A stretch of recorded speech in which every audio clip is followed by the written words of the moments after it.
మన సాంబడు మాట్లాడిన మాటలకి నాకు ఫీజు ఎగిరిపోయిందంటే ఎగిరిపోయింది. ఏం జోకుడు భయ్ అది. ఏమో జోకుడు అంటే జోకుడు మామూలు జోకుడు కాదు. ఈ ఏబిఎన్ ఛానల్ ఉంది కదా, నేను నిజంగా చెప్తున్నా కదా, వీళ్ళు ఒక తరాజు కొనిస్తాను ఏదో ఒక రోజు, బరాబర్గా చెప్తా ఉన్నా. తూకం జోకేది ఉంటుంది కదా తరాజు, ఆ తరాజు కొనిస్తా నేను. వీళ్ళంత గొప్పగా జోకేటోళ్ళు ఎవ్వరు జోకలేరు. బాబా ఏం జోకుండా ఆయన అది. మన సాంబడు మొదలు పెడదాం ఇక. అరే ఓ సాంబా, ఒక్కసారి ఇక చూడండి ఈ సాంబా కథ ఏందో మీరే వినండి ఇక.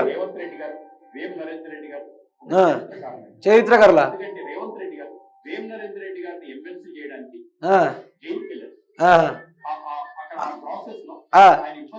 అయ్యో అయ్యో అయ్యో అయ్యో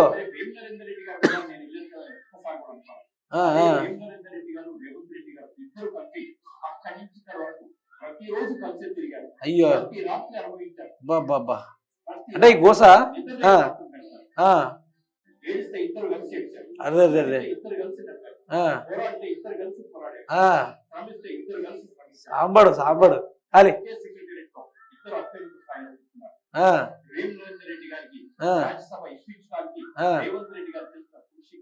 అంత ఇంత కదా.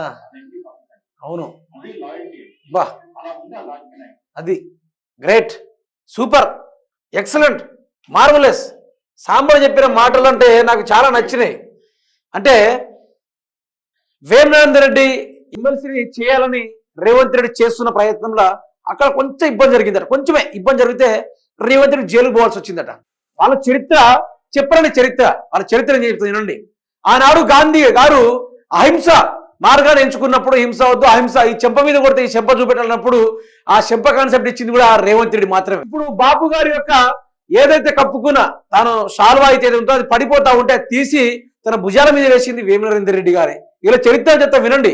ఆనాడు బ్రిటిషర్ల సామ్రాజ్యంలో వాళ్ళు భారతదేశాన్ని దోచుకొని తింటా అంటే ఇక్కడ నుంచి రైలు మార్గాన్ని ఎంచుకొని మన దేశ సంపదను దోచుకొని పోతుండే ఆ యొక్క రైలుకు ముందు నిలబడి ఇటు వేమనరేందర్ రెడ్డి అటు రేవంత్ రెడ్డి నిలబడి ఆ ట్రైన్ ఆపి ఆ భారతదేశ సంపదని మళ్ళీ భారతదేశానికి తెచ్చి ప్రజలకు ఇచ్చి గొప్ప మన్నలు పొందిన మహానుభావులు వాళ్ళిద్దరు కలిసి ఏం సాగదిత్తనం సాంబార్ ఓహో సాంబా.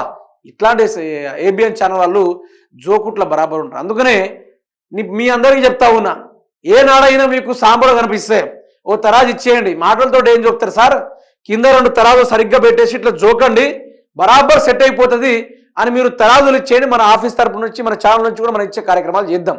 రేవంత్ రెడ్డి ఒక గొప్ప చరిత్ర, దొంగల చరిత్ర, దోచుకునే చరిత్ర, ప్రజలను హింసించే చరిత్ర, ప్రజలను ఏర్పించే చరిత్ర, భూ కబ్జాల చరిత్ర, రియల్ ఎస్టేట్ దందాల చరిత్ర. ఈరోజు తెలంగాణ ఏర్పడకుండా 50 లక్షలతోటి ఓ కొత్త ఎమ్మెల్యేను ఎమ్మెల్సీని కోరే కార్యక్రమం దిశగా దొరికిపోయిన అడ్డంగా దొంగలు అనేది నేను చెప్తున్న ముచ్చట కాదు. ఈరోజు గూగుల్ అడిగినదే చెప్తుంది, యూట్యూబ్ అడిగినదే చెప్తుంది, చాట్ జిపిటి, గూగుల్ జెమినై ఈరోజు దేన్ని అడిగినా కూడా దే ఆర్ థీవ్స్ అని చెప్తారు. They are not freedom fighters, they are not Telangana ఉద్యమకారులు అని అనరు, దే ఆర్ థీవ్స్ అంటారు. అంతేనా కదా. అందులో సాంబడు పొగుడుతూ ఉంటే అబ్బాబా సాంబా అరహో సాంబా ఏందయ్యా నీది పొగుడేందో నువ్వేందో నీ కథ ఏందో. ఈ ఏబిఎన్ ఛానల్ ఏ రోజైనా రైతు భరోసా గురించి మాట్లాడిందా, నిరుద్యోగుల గురించి మాట్లాడిందా, లేకుంటే తెలంగాణ సమస్యల గురించి ఏనాడని మాట్లాడిందా?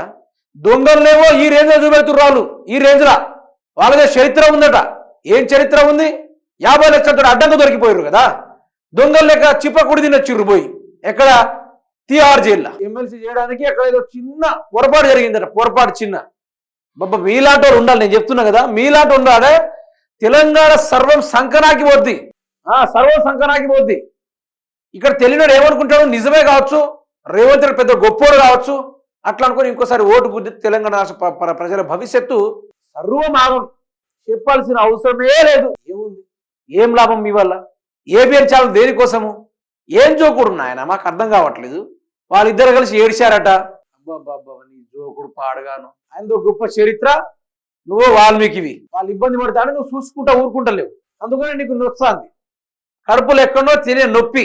నేను చెప్తున్నా కదా, ఈ ఏబిఎన్ ఛానల్ లత్కోర్ రాతలు రాసుకుంటూ బద్మాష్ మాటలు మాట్లాడుకుంటూ తెలంగాణ వ్యవస్థని ఆగం చేయడానికి ఉన్నాడు. ఇంకోటి వస్తాడు మహానీసుడు, ఆడేమంటాడు, సుడిగాలిలో వచ్చింది చంద్రబాబు నాయుడు. వర్షం ఈసారి ఎక్కడైనా వస్తే దాన్ని తోకబట్టుకొని వేరే రాష్ట్రాలకు పంపించేంత నైపుణ్యం గలుడు మా చంద్రబాబు నాయుడు అంటాడు. శివరాత్రి రోజున ప్రళయతాండం చేస్తాడు మా యొక్క చంద్రబాబు నాయుడు అంటాడు. అబ్బాబ్బా ఏందిరా నాయన మీ పొగుడేంది, మీరేమైనా జర్నలిస్టులా లేకుంటే పేడ్ బ్యాచ్ జోకుడు బ్యాచా ఏందో అర్థం కావట్లా. కానీ మీరు తెలంగాణ మాత్రం హానికరం. మిమ్మల్ని ఎంత త్వరగా ప్రజలు తన్ని ధర్మితే అంత మంచిది. ఇది మీరు మాట్లాడుతున్న మాటలు చూస్తే ఎవడైనా వింటారా? ఎవరైనా ఈ ఏజ్ చాలా పెద్దది. అయితే ఈ సాంబడు ఏమంటానంటే రేవంత్ రెడ్డి మంచోడు, ఆయనంతా శ్రేష్ఠుడు ఎక్కడ లేడు, చిరంజీవుడు, రాముని లాంటి గుణమున్నోడు, భీముడు లాంటి బలమున్నోడు, కృష్ణుడు లాంటి మేధస్సు ఉన్నోడు అనుకుంటూ మాట్లాడుతూ ఉన్నాడు. కానీ ఆయన విరోధు దొంగల తెలివి, దోచే తెలివి, కబ్జాల తెలివి, పేదల ఇల్లు గుల్చే తెలివి అన్నీ ఈరోజు ప్రజలకు తెలుసు. నువ్వు పొగడాల్సిన అవసరం లేదు. ఇట్లాంటి జోకగర్ర నాయన వీళ్ళందరూ అగెనిస్ట్. నాకు ఇవన్నీ చూసిన తర్వాత నాకు ఒకటే అనిపించింది, వీళ్ళందరూ అగెనిస్ట్. ఏం లేదు, బీఆర్ఎస్ పార్టీని టార్గెట్ చేస్తారు వీళ్ళు. ఎందుకు తెలుసా? ఆ బీఆర్ఎస్ పార్టీ లేకుండా చేసినాం అనుకోండి తెలంగాణని ఇచ్చలవిడిగా దోచుకోవచ్చు. ఇప్పుడు గిరిజన గూడాలు ఉన్నాయి, వాళ్ళందరినీ ఖాళీ చేయించి ఆ అడవుల్లోకి ఉన్న యురేనియాని బయటకు తీసి అమ్ముకుంటారు.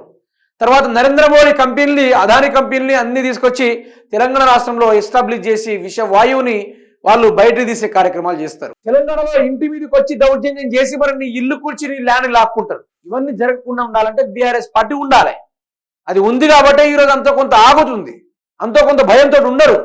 లేకుంటే మాట్లాడే ప్రశ్నించి ప్రతి ఒక్క ప్రజల్ని చంపడానికి కూడా వెనకాడదు ఈ యొక్క కాంగ్రెస్ ప్రభుత్వం. అందులోనూ ప్రజల కష్టాలని కానీ, ప్రజలు బాధపడుతున్నా కానీ, ప్రజలు గొర్రుతున్నా గొంతుతున్నా ప్రజల సమస్యలు ఏకైక చూపెట్టే ఛానల్ మావి.